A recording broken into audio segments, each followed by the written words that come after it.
să binecuvinteze. Bine ați venit la seara de rugăciune. În această seară vrem să ne apropiem de Dumnezeu și împreună să înălțăm rugăciuni care să fie plăcute lui Dumnezeu, dar nu numai rugăciuni care să aibă impact. Despre tocmai aceasta vorbim. Rugăciunea care are impact este o știință. Și în această seară aș vrea să împărtășesc cu tine o temă, un gând, faptul că rugăciunea cucerește imposibilul. Rugăciunea cucerește imposibilul. Dar înainte să înaintăm și să vorbim despre asta și să ne rugăm, aș vrea să încep spunând ceea ce spun mereu: închide ușa, închide ușa. Domnul Iisus zice, atunci când te rogi, închide ușa. Există anumite uși fizice care trebuie să le închidem. Poate să închidem ușa camerei, să închidem mijloace prin care putem fi contactați și atenția noastră să fie perturbată. Și apoi, bineînțeles, există uși care trebuie să le închidem în mintea noastră, timp ce ne rugăm să nu ne gândim, să zic, la alte probleme, dar să ne concentrăm. Data trecută am vorbit despre importanța concentrării. A fost doar, să zic așa, un început. Sunt multe lucruri care putem să le spunem despre concentrare, dar cu adevărat este cheia pentru a intra într-o altă dimensiune. Dar de fapt chiar atunci când Domnul Iisus zice, când te rogi, intri în camera ta, închide ușa, e chiar imagine clară a ce înseamnă rugăciune. Trebuie să intri într-o altă dimensiune. Ești afară și intri într-o cameră. Este vorba, ești într-o altă stare. Adică ceea ce vreau să spun. Dacă starea minții tale atunci când te rogi este exact egal cu starea minții tale când conduci, când ești la volan, când gătești la bucătărie, când lucrezi, sigur că te poți ruga. Dar rugăciunea ta nu va avea impact. Rugăciunea cu impact începe cu concentrare. Și eu să repet asta de mai multe ori. De ce? Ca să intre. De ce? Ca să practicăm. De ce? Ca să creștem. Și să începem să avem impact atunci când ne rugăm. În această seară, rugăciunea cucerește imposibilul. Este tema care o să avem. Sper ca să fie o binecuvântare pentru tine. Aș vrea să începem să ne rugăm chiar acum, să cerem ajutorul lui Dumnezeu, ca acest timp să fie un timp binecuvântat. Hai să ne rugăm. Tatăl nostru, Dumnezeu nostru, mulțumesc pentru prilejul să putem să fim în acest moment, în acest timp, unde putem vorbi cu tine, unde putem lăsa cuvântul tău să ne vorbească. Rugăciunea mea este că în această seară să fim într-adevăr concentrați, să putem intra în acea cameră interioară a ființei noastre, să putem să ne concentrăm și rugăciunile care vom înălța să fie cu impact, cu folos. Mă rog să-mi dai cuvinte ca ceea ce voi împărtăși să fie o binecuvântare pentru frații mei, pentru sorile mele. În numele lui Iisus. Amin. Dumnezeu să te binecuvinteze. Aș vrea să încep și să-ți spun, frate, soră, Domnul Iisus te iubește foarte mult. Dumnezeu te iubește foarte mult. Și pentru că Dumnezeu te iubește, Dumnezeu, dacă pot să folosesc această expresie, se bucură atunci când tu poți să vii din toată inima și să te rogi. Rugăciunea cu impact este o știință. Aș vrea să încep în această seară vorbind despre rugăciunea cucerește imposibilul. Aș vrea să încep spunând din nou ce am mai spus legat de rugăciunea cu impact. Este o știință. Și o să încep să citesc în Biblie un text. O să mă duc în cartea Evanghelia după Luca. Deci Luca, citim Luca 9 de la 28, începând de la 28. Cam la 8 zile după cuvintele acestea, Iisus a luat cu el pe Petru și pe Ioan și pe Iacov și s-a suit pe munte să se roage.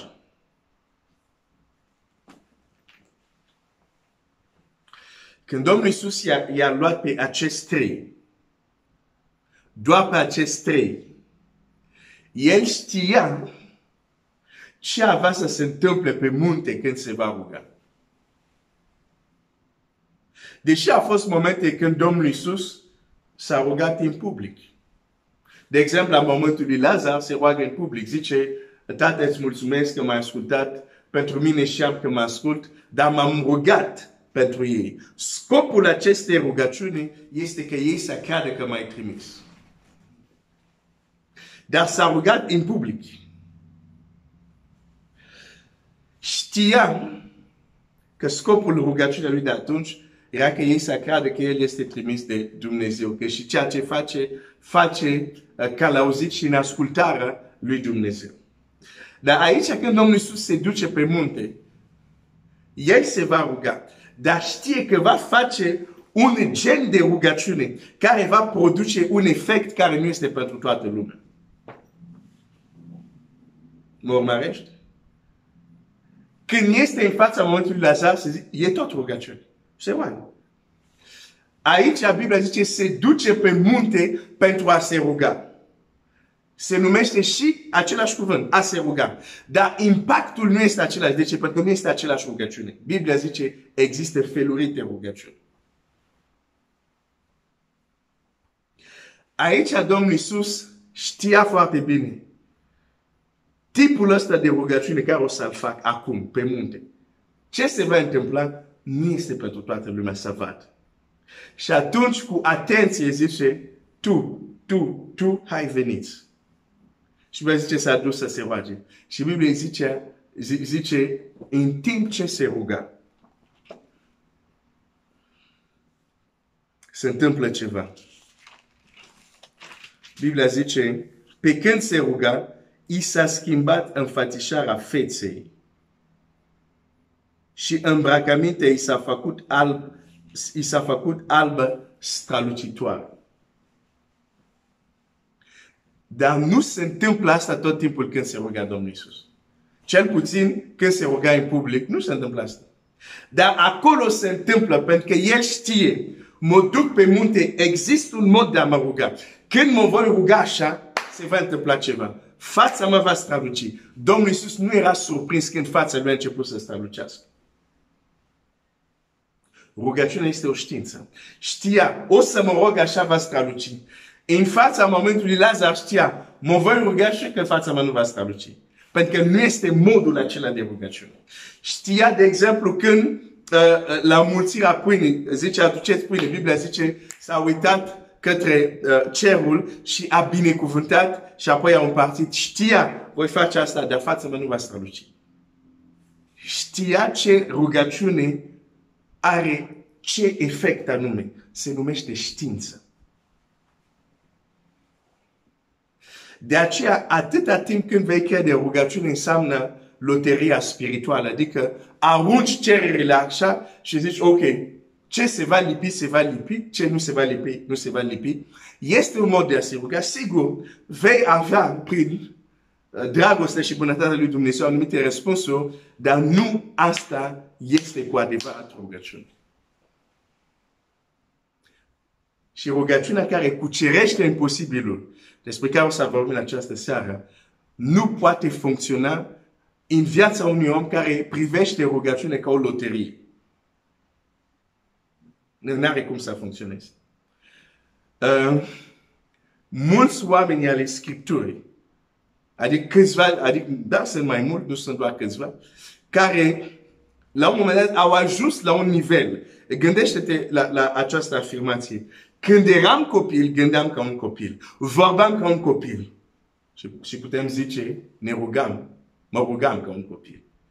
Eu, de exemplu, pot să spun, când Dumnezeu m-a mântuit, chiar mă rugam ca un copil. Nu de mult, chiar am arătat asta la tine, am găsit jurnal care scriam, acum, da, am devenit mai puturos, în sensul că atunci în fiecare zi scriam. Acum scriu foarte rar în jurnal. Dar atunci în fiecare zi. Și scriam și cererile de rugăciune. Și am găsit acolo, am vrut să mă uit. Ia să mă uit la ce cerere de rugăciune aveam eu atunci, în primul, al doilea an, când Domnul Iisus a avut milă de mine și m-a mântuit. Și am citit de o rugăciune care m-a făcut să zâmbească. Și unul din lucruri pentru care mă rugam, ziceam așa: Doamne Iisuse, mă rog că nașterea mea din nou să fie reușită. Pe te-ai născut deși. Eu mă rugam pentru ceva care se întâmplase deja. Pentru că eram schimbat, eram transformat, am primit Evanghelia. Dar când citeam, trebuie să vă naște din nou, zic, asta e foarte important. Te rog, naște-mă din nou, nașterea mea din nou să fie. Dar când eram copil, mă rugam ca un copil. Dar Dumnezeu nu râdea de mine, nu zicea, cum poți să te rogi pentru asta? Dar știa că sunt un copil. Deci, ok, o să crești, o să înveți, și așa mai departe. Deci, trebuie să recunoaștem că și în domeniul rugăciunii există copilărie, există tinerețea și există bătrânețe, ca să zic așa. Însă problema este că de multe ori trec mulți ani și suntem încă la copilărie în ceea ce privește rugăciunea. În copilărie nu este fals să credem anumite lucruri. În copilărie nu este fals și nu este greșit. Dar când creștem, trebuie să descoperim lucruri care nu le știam în copilărie. În copilărie este ok. Eu privam rugăciune ca un lucru ok, fal că e bine, fal că orice creștin trebuie să-l facă, dar nu privam niciodată asta ca o știință. Dar apoi când citesc Scriptura și văd oameni ca Moise, văd oameni ca Daniel, care merge la împărat și zice, dăm puțin timp și ți-aduc răspunsul. Deci nu. Oamenii aceștia nu jucau loterie. Nu zice, Daniel nu zice, nu mă mai duc să citesc pentru că sunt texte care le-am citit foarte mult în tema despre care discutăm. Rugăciunea cu impact este o știință. Daniel nu zice la împărat, știi că eu cred în Dumnezeu și cred că Dumnezeu poate. Nimic nu e imposibil, poate, dar nu știu. Dar lasă-mă să încerc. Nu așa vorbește Daniel. Daniel zice, dăm timp, revin și ți-aduc răspunsul. Bine, acum parafrazez, dar dacă citești acolo, Daniel este sigur. Zice, dăm timp. Și se duce și se roagă. Se roagă într-un mod unde știe când mă rog așa, Dumnezeu va răspunde. Te întreb, există un mod de a te ruga în care tu știi, când te rogi așa, trebuie să vezi un rezultat. Rugăciunea care cucerește imposibilul. Hai să ne rugăm acum. Și pentru acest început, acest timp de rugăciune, aș vrea, dacă vrei, să te rogi pentru tine, fiecare din noi să ne rugăm pentru noi și să zicem, Doamne, iartă-ne pentru lucrurile care tu știi, pentru care trebuie să-i ceri iertare lui Dumnezeu, pentru care trebuie să-i ceri iertare lui Dumnezeu. Dar în același timp să pot să spun, Doamne, iartă-mă pentru că de prea multe ori te limitezi la un Dumnezeu mic. Dar, în cântece zic că ești mare, dar în practică de zi cu zi, de multe ori te limitezi. Nu te văd ca un Dumnezeu mare. E timpul să zicem, Doamne, iartă-ne, nu te-am reprezentat cum trebuie în această lume. N-am fost martor care trebuie în această lume. Și te rugăm să schimbi asta în viețile noastre. Hai să ne rugăm.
Amin, amin, amin, amin.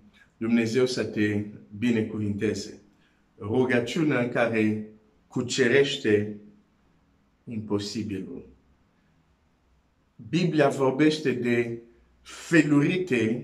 felurite rugăciuni. Nu există un singur model, nu există un singur, să zic, șablon sau nu există un singur template pentru rugăciune. Există mai multe tipuri de rugăciune.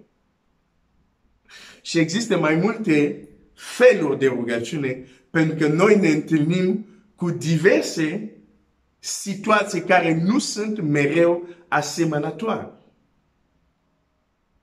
Ne întâlnim cu provocări care nu sunt mereu asemănătoare. Și nu putem să avem un singur template sau un singur model de rugăciune și să-l aplicăm la tot ce întâlnim. Pentru că vom avea anumite rezultate în anumite domenii și apoi vom fi frustrați pentru că în alte situații nu funcționează.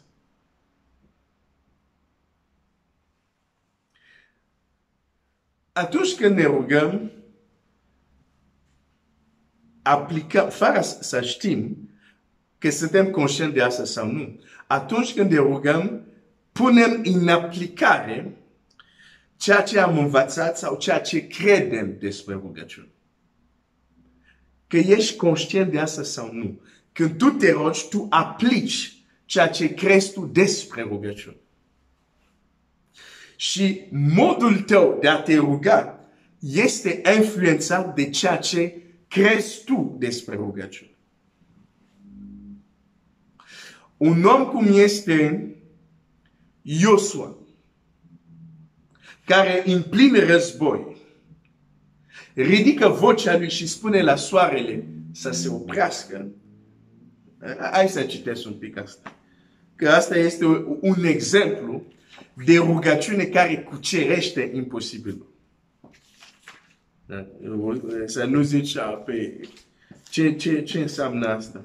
Avem asta în Scriptură. Și uite, oare Dumnezeu putea să facă să nu apară în Scriptură? Da, putea. De exemplu, știm că tot ce a făcut Domnul Iisus nu este scris în Evanghelia. Ioan spune că a făcut mult mai multe. Deci, de exemplu, oare Dumnezeu putea să facă să nu apară textul ăsta? Da, putea. Dar a lăsat să fie în Scriptură ca să-l vedem. Și să ne punem întrebări. Să stăm un pic jos.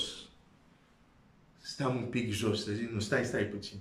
Adică, cum adică să spui la soarele, stai pe loc. Iosua 10.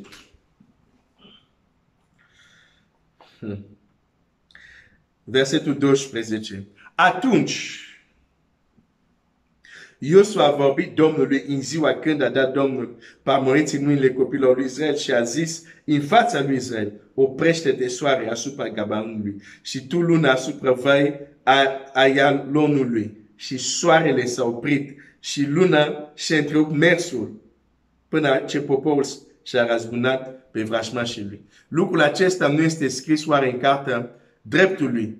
Soarele s-a oprit în mijlocul cerului și nu s-a grabit să apună aproape o zi întreagă. Dacă asta nu este imposibil, nu știu ce înseamnă imposibil.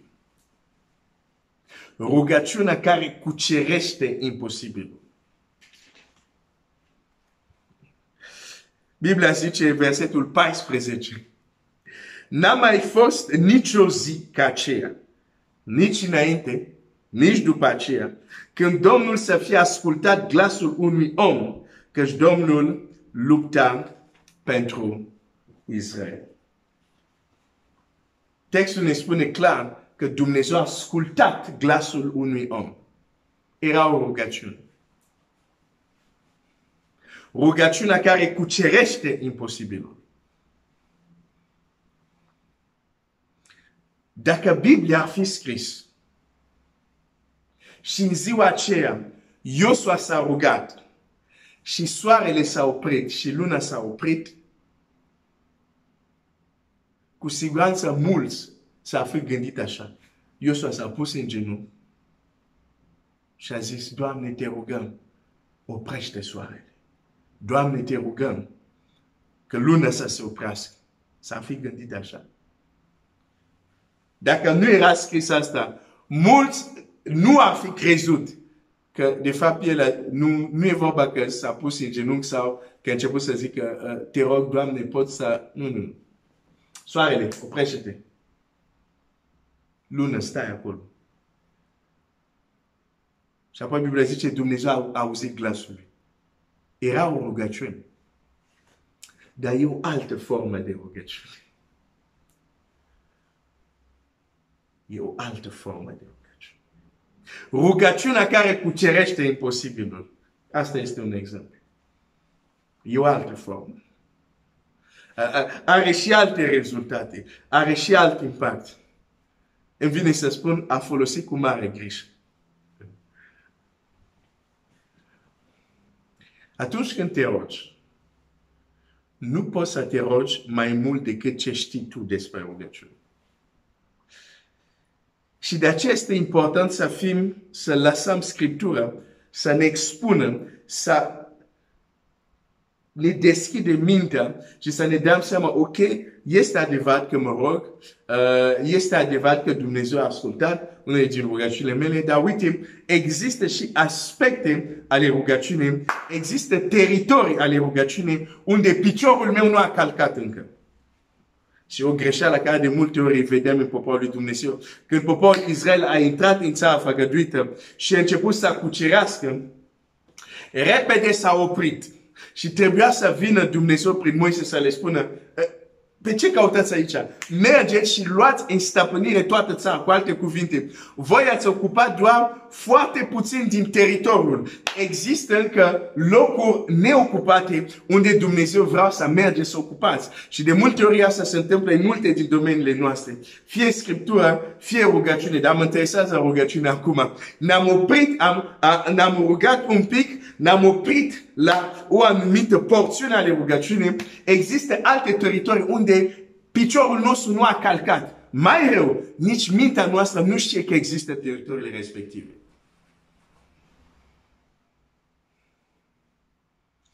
Sunt copii lui Dumnezeu care nu știu că există rugăciuni care cuceresc imposibilul. Nu în teorie, în practic. Spui un lucru și ceva imposibil se întâmplă.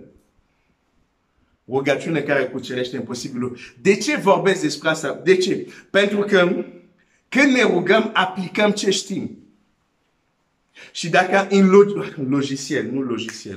în software-ul tău, în programul tău, în mintea ta, nu există acest tip de rugăciune, sunt lucruri pentru care nu o să te rogi. În mod sincer.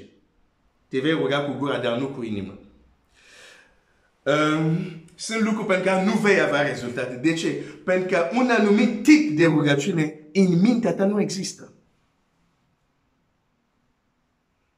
Și nu poți să experimentezi, să primești ceea ce nu știi că există. Uite, sunt anumite lucruri care sunt principii.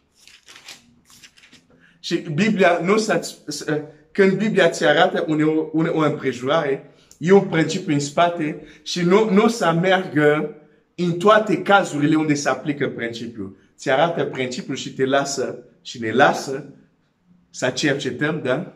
Slava lui Dumnezeu stă în ascunderea lucrurilor. Iar slava împăraților stă în cercetarea lucrurilor. Da?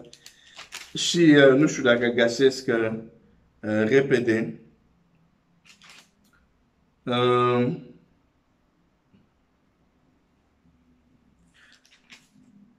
Ni se spune despre Pavel. Ajunge el, nu mai știu exact în ce oraș, dar cunoști tu, cu siguranță îți revine. Și ajunge acolo, Pavel, și Biblia zice,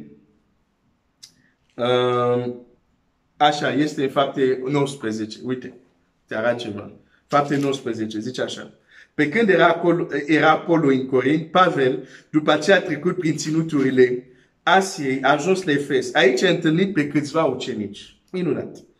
Și le-a zis, ați primit voi Duhul Sfânt când ați crezut? Eu am răspuns, nici n-am auzit măcar că a fost dat un Duh Sfânt. Aici suntem în Fapte 19. Duhul Sfânt s-a coborât în Fapte 2.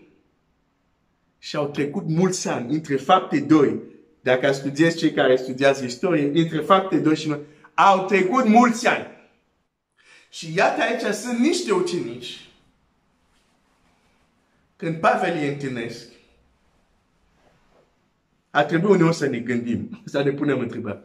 De ce tocmai ei, lor, Pavel le pune această întrebare? Că Pavel a întâlnit mulți alți creștini. De ce la ceilalți ucenici nu le pune această întrebare? Ați primit voi Duhul Sfânt. De ce ei le pune această întrebare? E clar că s-a uitat la ei și a zis, da, sunteți ucenici, dar e ceva care, nu știu, e ceva care e cu voi care nu este, ceva lipsește. Este ceva lipsește, dar ce-o fi, ce-o fi? Zice, hai să-i întreb. Ați primit voi Duhul Sfânt? Și spre surprinderea lui, el a zis, ce? Nici nu știm, măcar nu știm că a fost dat un Duh Sfânt. Și vedem un principiu acolo. Când măcar nu știi că există, pe cum să primești? Când măcar nu știi că există o rugăciune care cucerește imposibil, cum să o experimentezi? Când nici nu știi că există.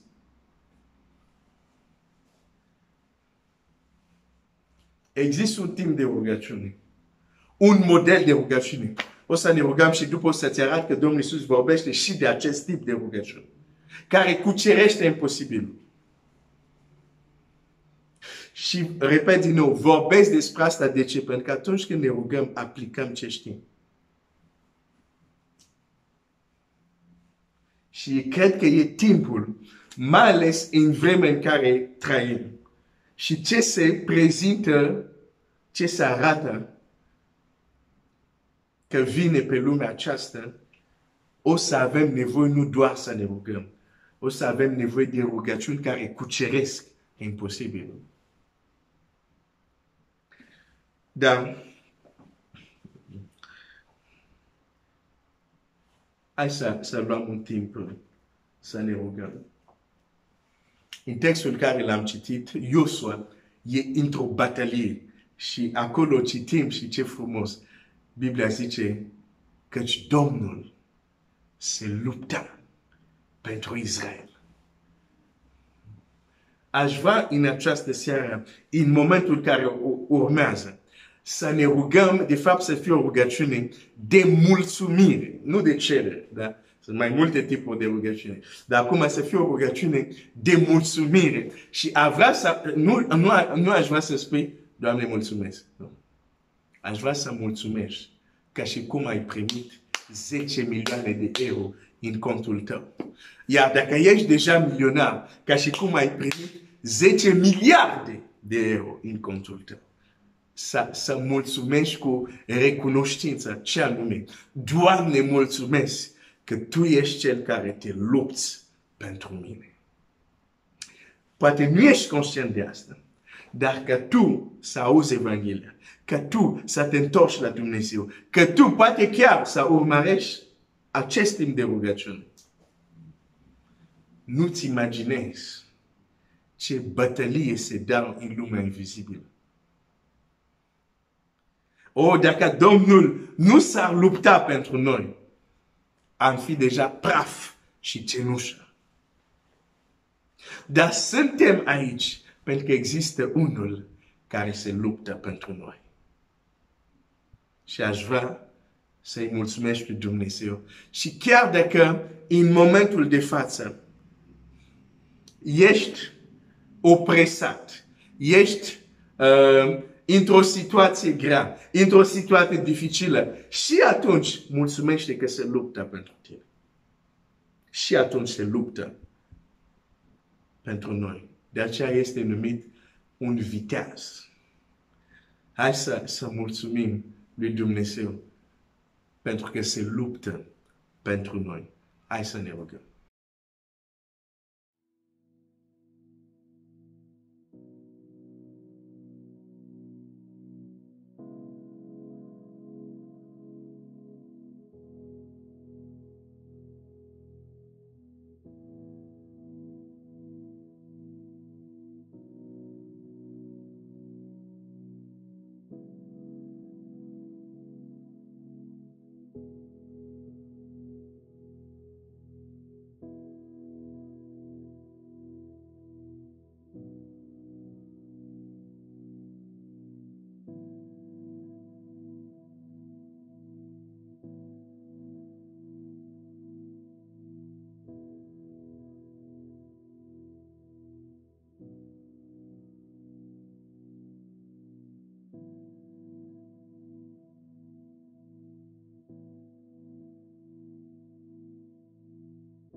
Amen, amen, amen. Dumnezeu să te binecuvânteze. Rugăciunea care cucerește imposibilul trebuie să intre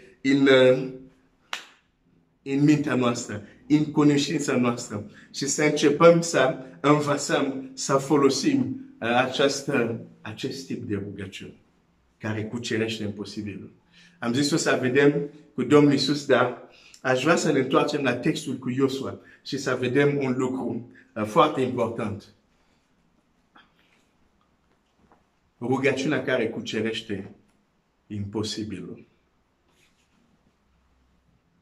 Biblia zice așa, Iosua 10, atunci Iosua, versetul 12, atunci Iosua a vorbit Domnului în ziua când a dat Domnul pe amoriți în mâinile copilor lui Israel și a zis în fața lui Israel, oprește-te soare asupra Gabaonului și luna asupra vai Aialonului și soarele se oprește și luna a întrerupt mersul. Până ce poporul și-a răzbunat pe vrăjmașii lui. Versetul 14. N-a mai fost nicio zi ca aceea, nici înainte, nici după aceea, când Domnul să fie ascultat glasul unui om, căci Domnul lupta pentru Israel. O, Seigneur!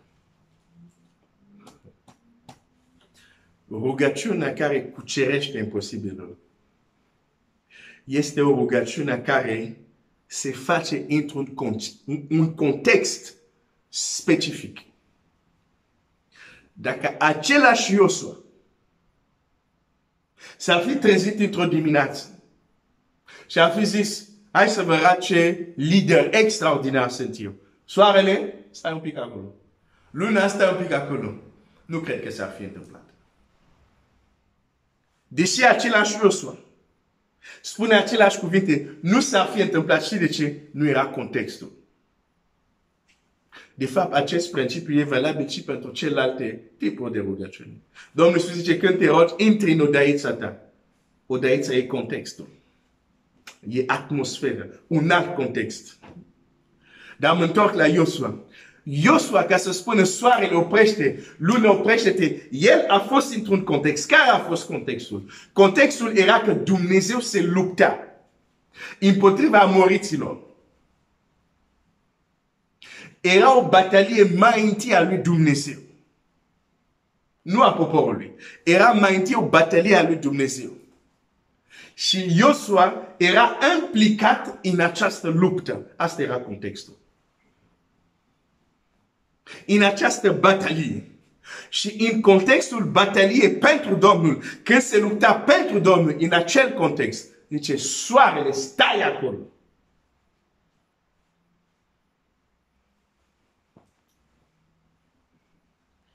Rugăciunea care cucerește imposibil se face într-un context. Iar diavolul, care este un strateg foarte bun, are strategii foarte bune, a avut grijă să ne scoată din contextele unde și noi putem să zicem. Adevărat vă spun că dacă cineva va zice Marc 11, începând cu versetul 23, și aici Domnul Iisus vorbește de rugăciuni care cucerește imposibilul. Dar să mă întorc la Iosua. Astăzi știm să ne luptăm pentru noi. Știm să ne luptăm pentru ce să intre în contul bancar. Știm să ne luptăm pentru interesele noastre. Vecin, ai luat un pic mai mult din terenul meu. Știm să ne luptăm. Avem energie. Cineva ți-a tăiat cale în drum. Ai energie să te lupți pentru dreptul tău. De ce mi-a tăiat calea pe drum? Tăiat calea, așa se zice. Traduce corect pentru tine când ce zic nu este corect. Știm să ne luptăm pentru asta. Dar unde este energia în luptele Domnului?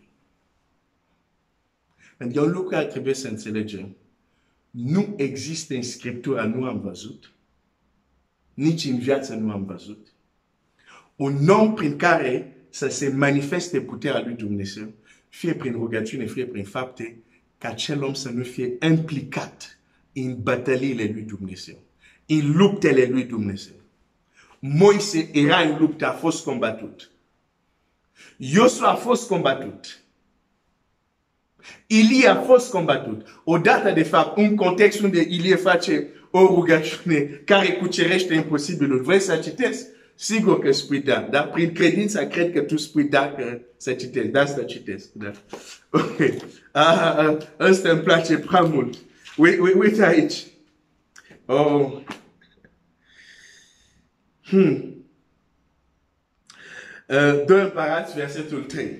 Dar îngerul Domnului a zis lui Ilie, Tishbitul, scoală-te, suite înaintea solilor împăratului Samariei și spune-le, oare nu este Dumnezeu în Israel de vă duceți să întrebați pe Balzebub, Dumnezeu lui e contul lui. De aceea așa vorbește Domnul, nu te vei mai da jos din pat, în patul în care te-ai suit și vei muri și el a plecat. Deci contextul, regele s-a îmbolnăvit și trimite slujitorii lui să se ducă la o divinitate pagână să o întrebe pe ea dacă se ridică de pe patul lui.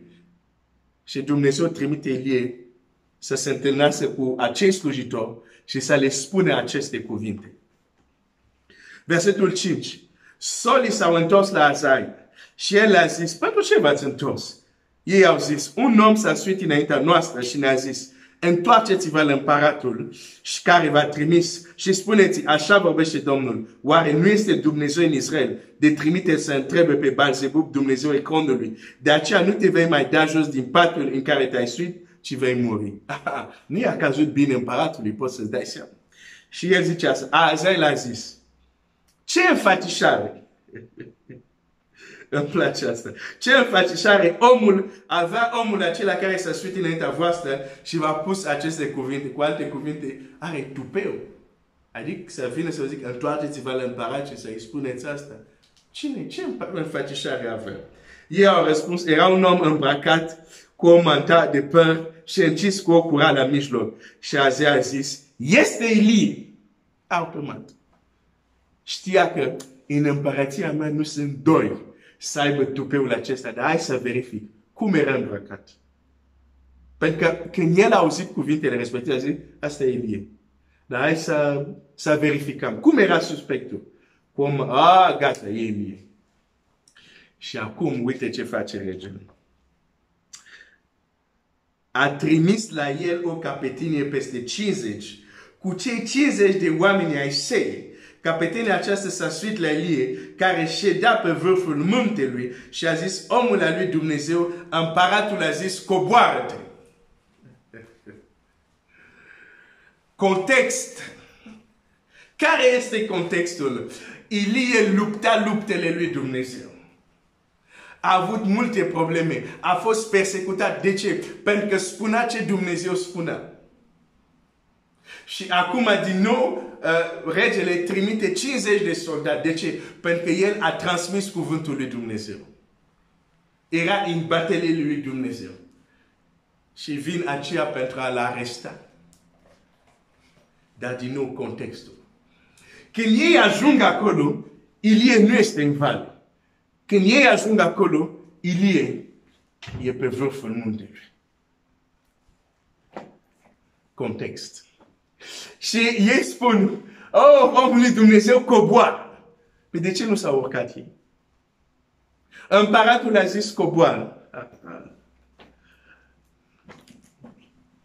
Parcă îl văd pe Elie. Mă numește omul lui Dumnezeu. Hai să-ți arăt ce înseamnă un om al lui Dumnezeu. Și generația asta are nevoie de astfel de oameni. Hai să vă arătăm ce înseamnă un creștin. Hai să vă arăt. Dacă sunt un om al lui Dumnezeu,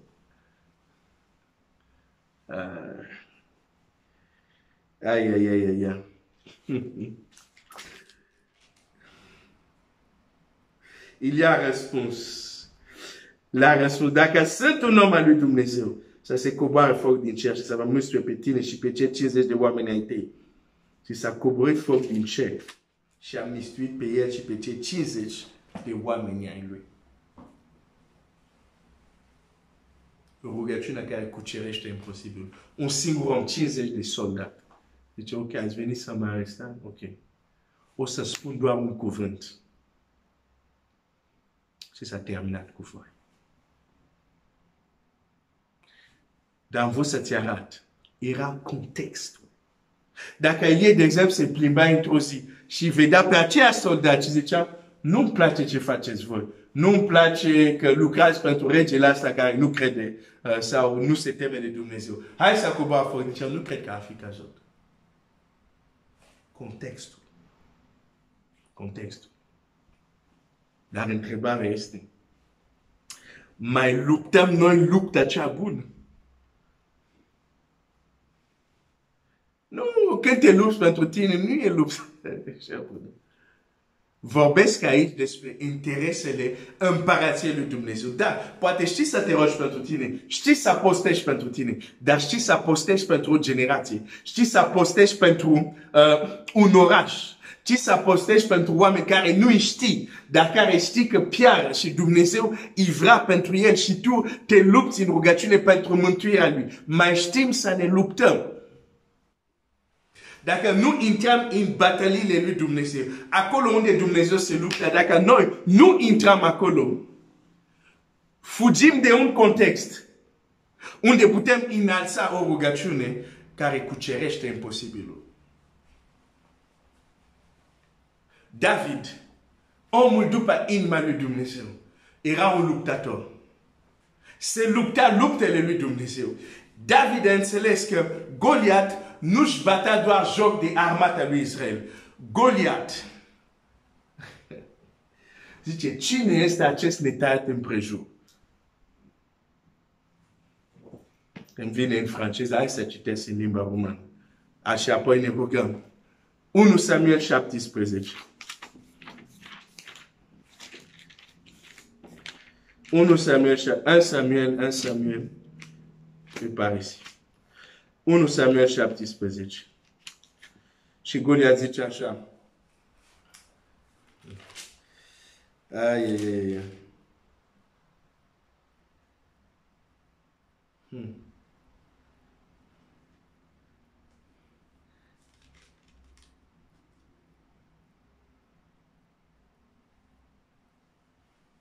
17 îți găsesc imediat versetul.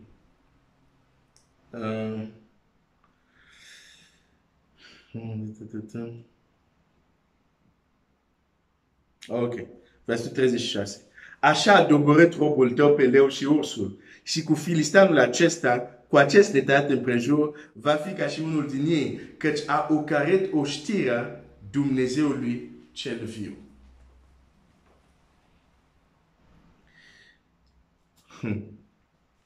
Și versetul 26, a doua parte. Cine este filistanul acesta, acest netăiat împrejur, ca să ocărească oștirea Dumnezeului cel viu? Se spune, cum se zice în limba română. Deci David a zis lui Goliat, tu cine te crezi?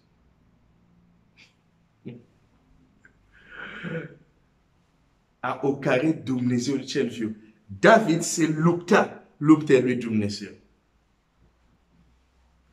Și când a tăiat capul uriașului. Și cine era uriaș? Geneza 6. Din cauza lor a venit potopul. Și dacă citești Scriptura, cu ei Dumnezeu are ceva special, cu acei uriași. Adică o împotrivire specială. Și David vine zice, Doamne, mă ocup de el. Cum să nu fie un om după inima lui Dumnezeu? Era implicat în bataliile lui Dumnezeu. Este timpul să nu ne mai luptăm doar pentru noi și pentru casa noastră. Trebuie să facem asta, dar nu trebuie să ne limităm acolo. Este important să învățăm care sunt interesele împărăției lui Dumnezeu și să ne luptăm pentru ele. Pentru că acolo ajungem într-un context. Oh, Seigneur! Unde îi spui și se întâmplă. Dar e context. Hai să ne rugăm.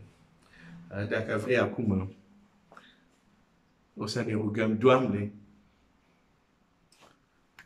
ajută-mă să fiu un luptător pentru slavă ta. Ajută-mă să mă lupt, dar nu doar pentru mine. Să mă lupt și pentru interesele tale. Să mă lupt pentru oameni care se pierd. Să mă lupt pentru frați, surori care au fost odată pe cale, dar s-au rătăcit sau s-au răcit. Să mă lupt pentru Evanghelia să ajungă, să mă lupt. Ajută-mă să fiu un luptător. In Apocalipsa, Domnul Iisus, la primele capitole, zice așa, acelui care va birui, acelui care va birui, îi voi promisiune sunt pentru acelui care va birui. Așa că ai interes să fii un luptător, pentru că n-ai cum să fii biruitor fără să fii un luptător. Și nu e vorba doar că e despre bărbați aici. Și o femeie trebuie să fie o luptătoare în credință. Nu e doar o chestie de bărbat. Da, ok, bărbați sunt mai violenți, ca să zic așa, dar și o femeie poate să fie violentă în rugăciune. Acelui care va birui nu este doar pentru frați. Sorilor, este și pentru voi. Și voi trebuie să fiți biruitoare în Iisus Hristos. Lupta nu este doar pentru bărbați. Lupta este pentru fiecare credincios. Nu vorbesc aici de război din Vechiul Testament cu sabie. Cred că înțelege ce vreau să zic. Doamne, ajută-mă să fiu un luptător. Doamne, ajută-mă să fiu o luptătoare pentru tine.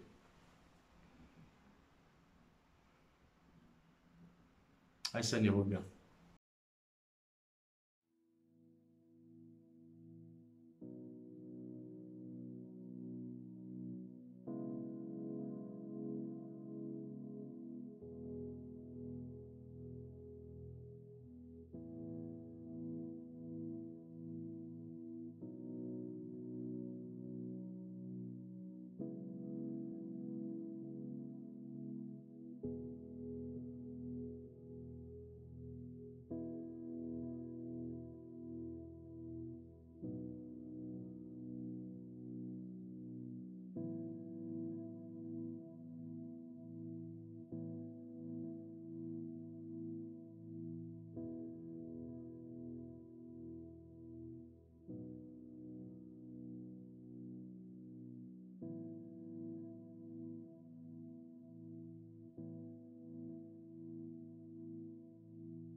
Amin, amin, amin.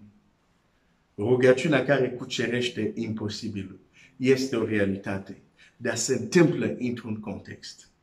Și în această seară ne-am rugat, continui să te rogi, Doamne, ajută-mă să fiu un luptător, o luptătoare pentru interesele tale. Cu siguranță revin, am spus asta, dar imediat unii deja, cum surori luptătoare? Nu am zis că surori să facă revoltă, nu despre asta este vorba, dar și ei trebuie să lupte lupta cea bună. Și ei au, când Pavel zice, noi nu avem de luptat împotriva carne și sânge, cred că nu este valabil doar pentru bărbați, e valabil și pentru femei. Deci, în acest sens, sunt și ele luptătoare, deși, bineînțeles, bărbatul are rolul lui în biserică sau în familie și femeia la fel. Dar am vrut să precizez asta, să nu mă trezesc cu nu știu ce. În fine, rugăciunea care cucerește imposibilul are nevoie de un context. Și mă rog că Dumnezeu să ne ajute să începem, să mergem și să acționăm și să ne învârtim, dacă pot să zic așa, în contextele unde El se poate manifesta. Dacă nu suntem în acele contexte, nu ne luptăm pentru împărația lui Dumnezeu, nu ne luptăm pentru interesele Lui și ne uimim că nu vedem anumite lucruri, înseamnă că nu știm, nu înțelegem. Da. Nu înțelegem, e vorba de aplicarea unor principii. Ok. Deci rugăciunea care cucerește imposibilul există.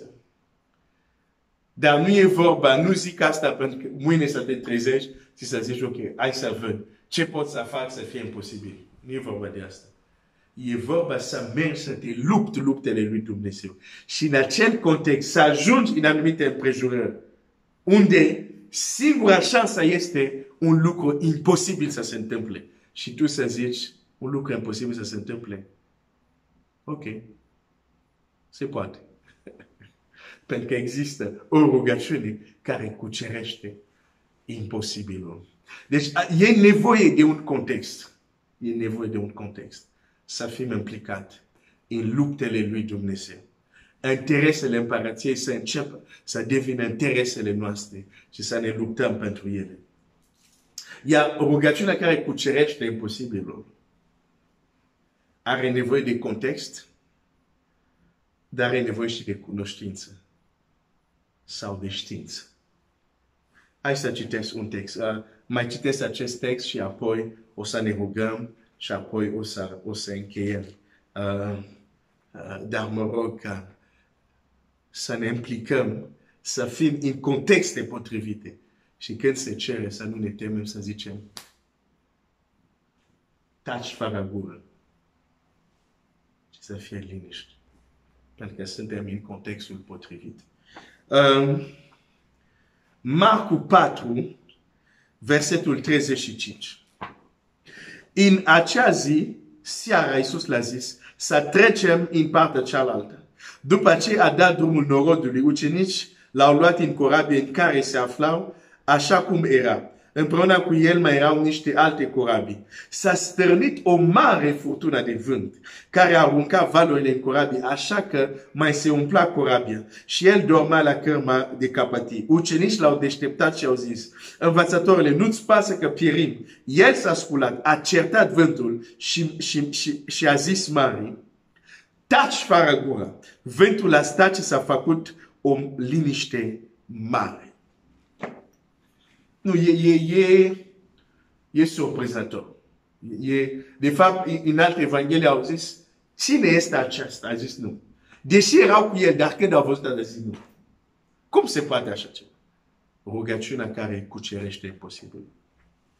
Pentru că asta este un tip de rugăciune. E tipul de rugăciune care îl găsești în Matei 23. Dacă cineva va spune și crede, se va întâmpla. Rugăciunea care cucerește imposibil. Este o rugăciune unde e un nivel unde nu zici, Doamne, fă. E un nivel unde zici, să fie așa și se întâmplă. Dacă cineva va zice muntelui acestuia, ridică-te și aruncă-te în mare și crede, se va întâmpla. Rugăciunea care cucerește imposibilul. Nu degeaba am ales Iosua, care doar a vorbit ce s-a făcut. Nu degeaba am ales acest text, care, Domnul, nu e vorba aici, Doamne, fă. Nu, este taci, fără gură.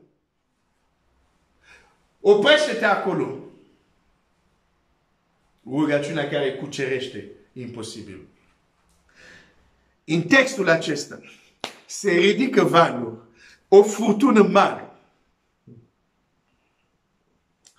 Dar dacă nu citim ce se întâmplă mai departe, nu înțelegem contextul. Nu înțelegem de ce Domnul Iisus zice taci, fără gură. Și nu înțelegem faptul că, de fapt, când El zice taci, fără gură, deși, da, vorbește mare. Și vântul. Dar vorbește și ce era în spatele.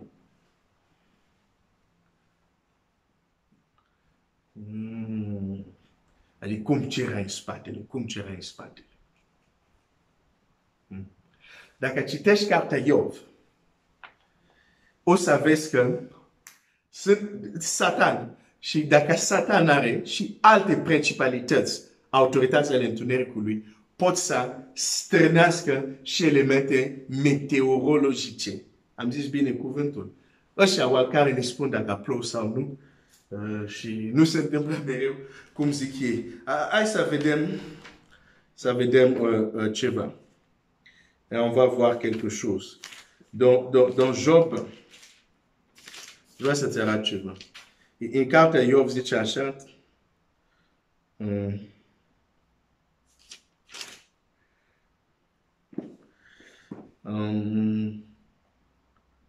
ok. E teribil ce se întâmplă în Iov. Biblia zice așa. Versetul Iov 1:13. E ceva care vreau să-ți arăt aici. Într-o zi, pe când fii și fiicele lui Iov mâncau și bea vin, în casa fratelui lor, întâi născut, a venit la Iov un sol care a zis: boi, arau și măgărețele pașau lângă el și s-a aruncat niște sabeni asupra lor. I-au luat și au trecut pe jutorul tău prin ascutitul sabie, numai eu am scăpat să-ți dau de știre. Pe când vorba el, încă a venit altul și a zis: focul lui Dumnezeu a căzut din cer și a prins oile și slujitorii tăi și a rastos. Numai eu am scăpat. Focul lui Dumnezeu. Dar oare era focul lui Dumnezeu? Dar de ce spune focul lui Dumnezeu? Pentru că el, ca și mulți creștini astăzi, cred că doar Dumnezeu poate să facă să coboare foc din cer. Asta e alt lucru. Pe când vorba el, încă a venit altul, niște aldeeni înșirați între cete s-au aruncat asupra camilelor, l-a luat și a trecut slujitor cu la ascutitul sabiei. Numai eu am scăpat să dau de știre. Pe când vorba el, încă a venit altul și a zis: fite și fiicele tale mâncau și bau vin în casa fratelui tău lor întâi născut și deodată a venit un vânt mare dincolo de pustie și a izbit în cele 4 colțuri ale casei, casa s-a prăbușit peste tine și au murit. Te întreb, cine era în spatele acestui vânt mare? Satan. Există principalități, există duhuri care pot manipula elemente meteorologice, care pot să facă să coboare foc, care pot să facă să se strânească un vânt mare. Dar ei nu știau asta, zic, nu, focul lui Dumnezeu. Nu era Dumnezeu, era Satan. Da, Satan poate să facă să se strânească, sau nu Satan, alte puteri, că Biblia zice, sunt în Efeseni, autorități, principalități, domnii, stăpâniri, da? Sunt niveluri acolo. Dar sunt anumite ființe care sunt la un nivel care pot stârni o furtună, care pot stârni un tsunami.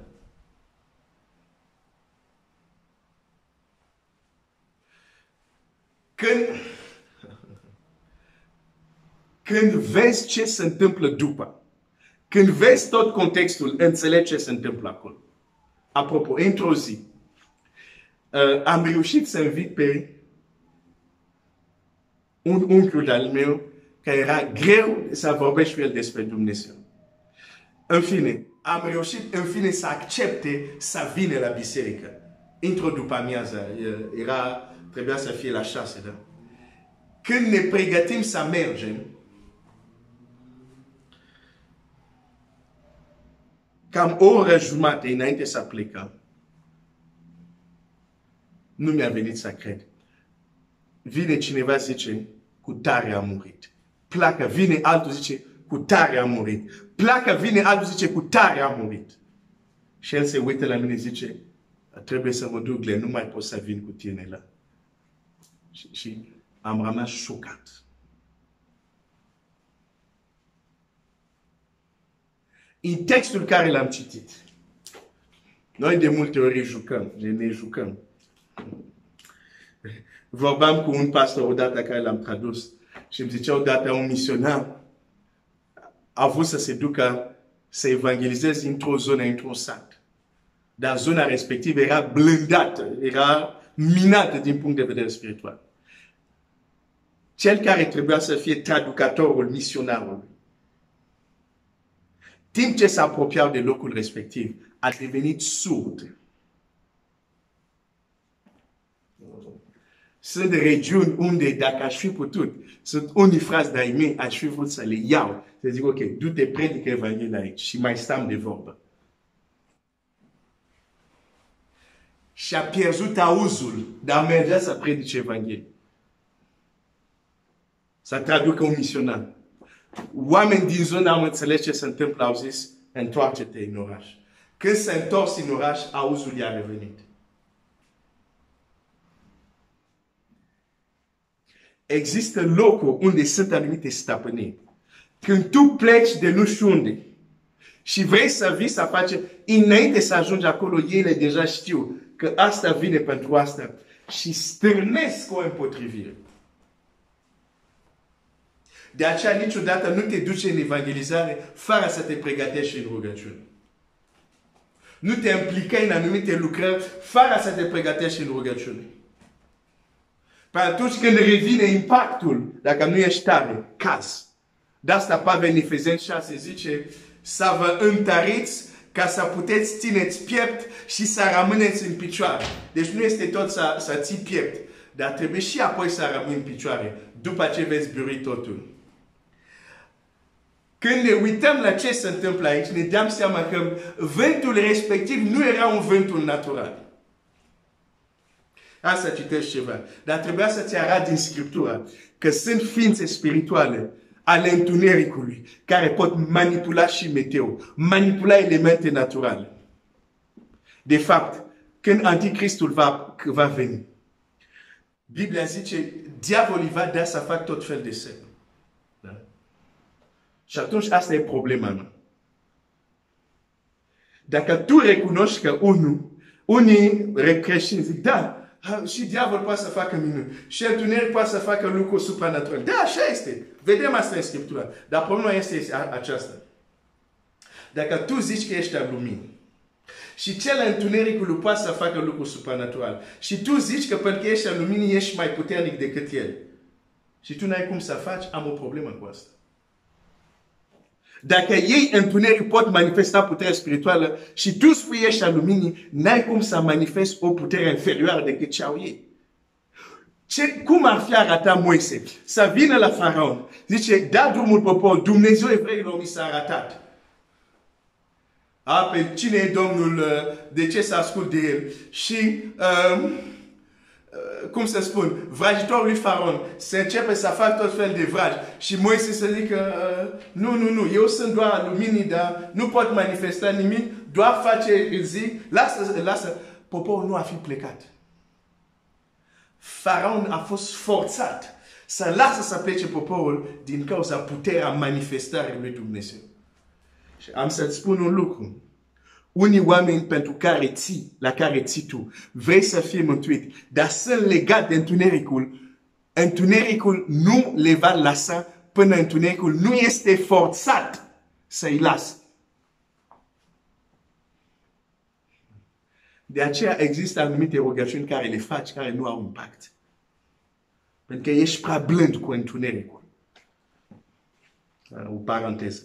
Asta e altceva. În fine, hai să continuăm aici. Da, sunt pasionat când vorbesc de anumite lucruri. Hai să mă întorc cu Marcu 5. Aș vrea să-ți arăt ceva aici. Zice așa.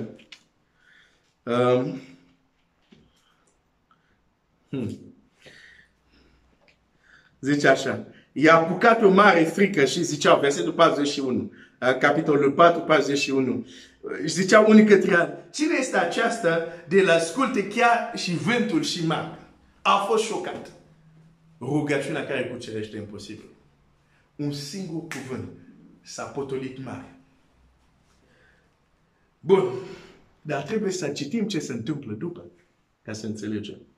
Au ajuns în cealaltă țărm al mării, în ținutul Gadarenilor. Când a ieșit Iisus din corabie, l-a întâmpinat odată un om care ieșea din morminte, stăpânit de un duh curat. Un duh necurat, un duh necurat. Stai puțin. Omul acesta stătea în morminte, dar Biblia zice, când Iisus a ieșit din corabie, omul l-a întâmpinat. Asta îți spune că legiunea de dragi care era în omul respectiv, când Domnul Iisus venea, ei au știut deja. Au zis, trebuie să trimitem comitet de primire, protocol. Vânt. Furtună. Dar Domnul a trecut peste și a ajuns. Ei au venit. Nu el s-a dus. Ei au venit. De ce? Pentru că ei l-au văzut de departe cum veneau. Îndată a fost întâmpinat. Omul acesta avea locuința în morminte și nimeni nu putea să-l țină legat nici măcar cu un lanț. Deci locul lui era în morminte. Nu stătea la plajă. Hai să mă bronzez. Nu! Locul lui era în morminte. Dar de ce? Îndată ce Iisus a ieșit, el era acolo. L-a văzut. Bine, nu el. Ce era în el, legiune. Au văzut deja.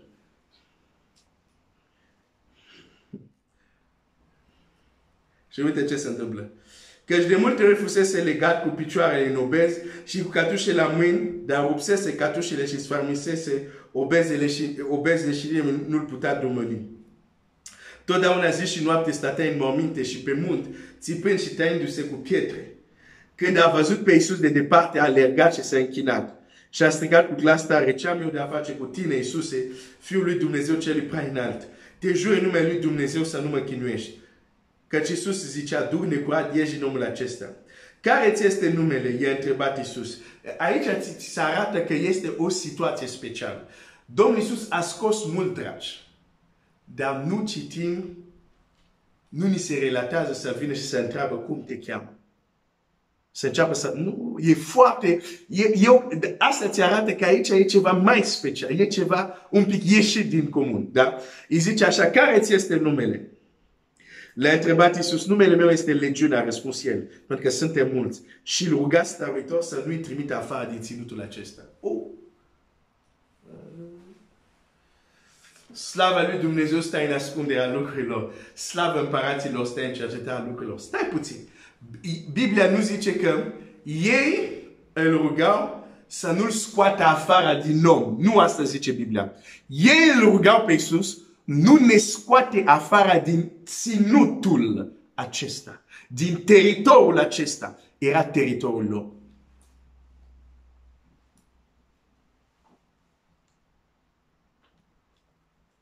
Nu ne dă afară din teritoriul acesta. Și uite ce se întâmplă aici. Acolo lângă munte era o turmă mare cu porți care pașteau. Și dragi l-au rugat și au zis, trimite-ne în porța aceea ca să intrăm. Iisus l-a dat voi. Ți-am zis, textul acesta este special. Ei se roagă, ok, sunt porți aici, hai să ne trimit. Lasă-ne să intrăm în ei.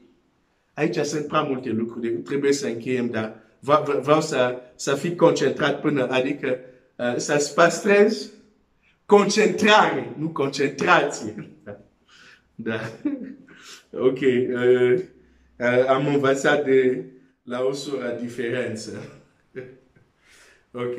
Lichizile au concentrație. Noi avem concentrare. Așa. Bine, Dumnezeu să o binecuvânteze. Deci,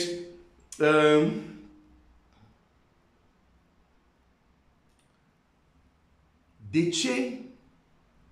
Din nou aici altceva. Lasă-ne să intrăm în porci. Okay. Și Domnul Iisus le dă voi. Și Biblia zice așa. Zice așa. Iisus le-a dat voi și durile necurate au ieșit și au intrat în port. Și turma s-a repezit de pe râpa în mare. Erau aproape 2000 și s-au înecat în mare.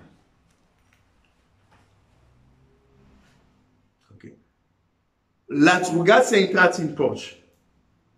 Ca să omorâți porci. Nu. Ca să ajungă în mare.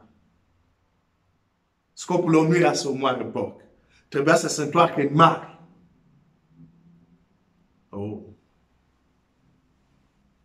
Când vezi că legiunea de draci a vrut să se... Pentru că când porci s-au dus în mare, porci au murit, dar legiunea aia n-a murit. Da? Ei nu mor că intri în apă. Este clar că porci au murit. Dar este clar că când au intrat în porci, ei au controlat porci. La fel cum ei puteau să controleze acest om, să se chinuie, când au intrat în porci, au controlat porci. Nu porci au hotărât să zic, hai să înotăm, hai să mergem să înotăm, e cald. Nu!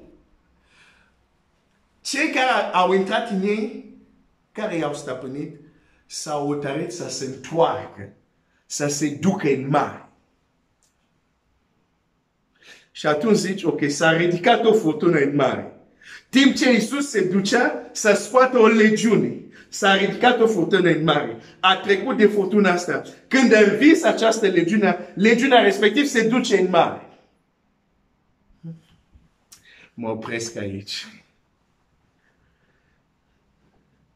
Rugăciunea care cucerește imposibilul are nevoie de știință și cunoștință. Când Domnul Iisus spune la vântul și la mare, taci fără gură, știe și ce este în spate. Problema noastră, noi credem că orice vânt e numai vânt. Problema noastră, noi credem că orice furtună e doar o furtună. Dar există fenomene care par natural, dar în spate.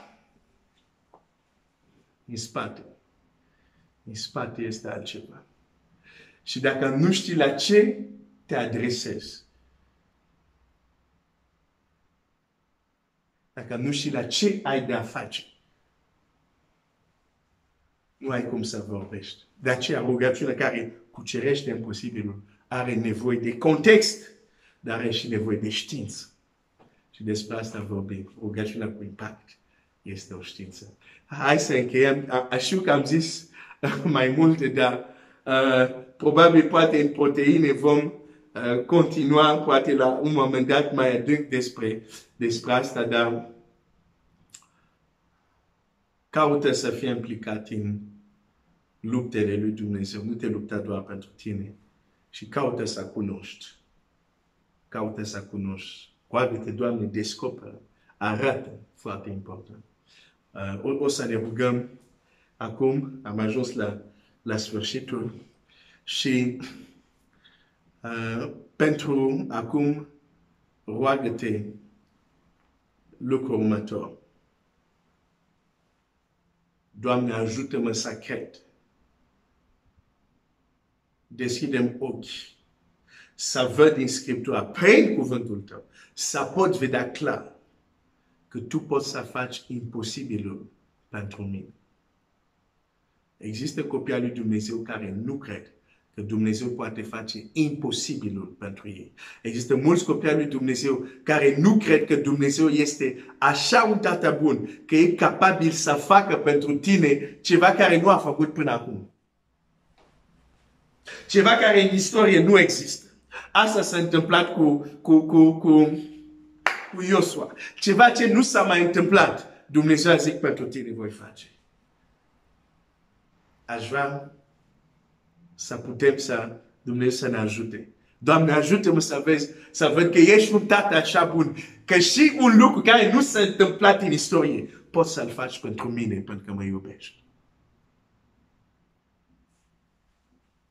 Putem crede asta? Hai să ne rugăm.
Amin, amin, amin, amin.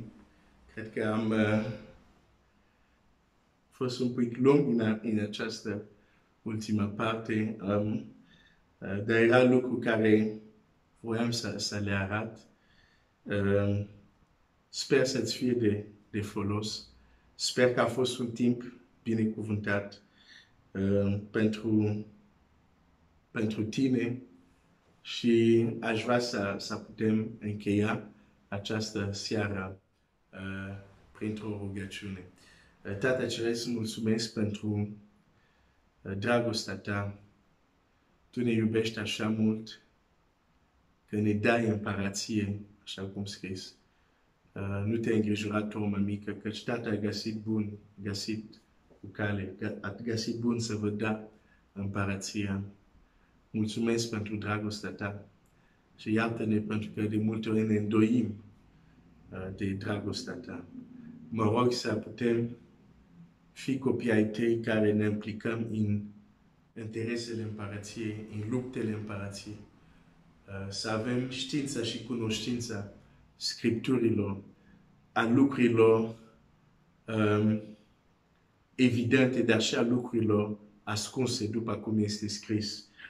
Slava lui Dumnezeu este ascunde a lucrurilor și slava împăraților, cercetarea lucrurilor. Dă-ne un duc de descoperire ca să descoperim lucrurile care trebuie să le cunoaștem, ca să fim mai eficient în această lume și chiar în bătălia credinței. Binecuvântează pe fratele meu, sora mea, cu un duc de descoperire, un duc de înțelepciune, o tare fermă să fie implicat în luptele pentru împărația lui Dumnezeu și să putem experimenta că în contextul e potrivit și avem știința care trebuie.